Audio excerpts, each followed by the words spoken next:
Welcome to Grade 11 Advanced Algebra and Precalculus Foundations.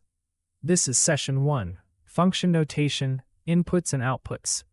Today, we are building a habit that will matter for the whole course. By the end of this lesson, you should be able to read function notation accurately, evaluate a function at numbers and expressions, and tell the difference between asking for an output and asking for an input. Think of a function as a machine. The input goes in, the rule acts on that input, and exactly one output comes out. When you see f of 3, do not read it as f times 3. Read f of 3 as a sentence. The output of function f when the input is 3.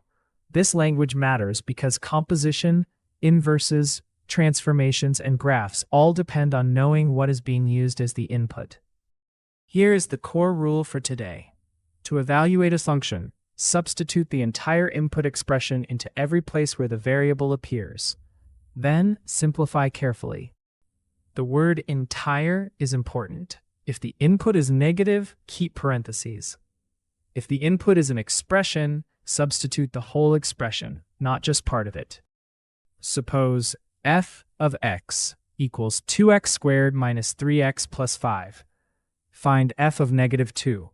Replace every x with negative 2 and keep the parentheses. Square first, so negative 2 squared is 4.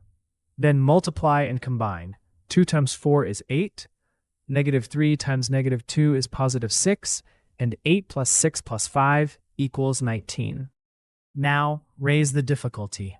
Find f of a plus 1 for the same function. The input is the entire expression a plus 1, so keep that expression grouped. First, write the full substitution. Then expand a plus 1 squared as a squared plus 2a plus 1. Distribute the 2, distribute the negative 3, combine like terms, and the result is 2a squared plus a plus 4. Now, compare two different kinds of questions. Let g of t equal 4 minus 7 times t. If the question asks for g of 0, it is asking for an output. But if the question says g of t equals negative 10, it is asking for the input that creates the output negative 10. Solve 4 minus 7t equals negative 10, and you get t equals 2. Your turn. If h of x equals x squared minus 5x, what is h of 6? Pause the video and try it before the solution appears. The solution is h of 6 equals 6 squared minus 5 times 6. That is 36 minus 30. So h of 6 equals 6. After the video, complete these three tasks on paper. First, evaluate p of negative 3 and p of 2k for p of x equals x squared plus 4x minus 1.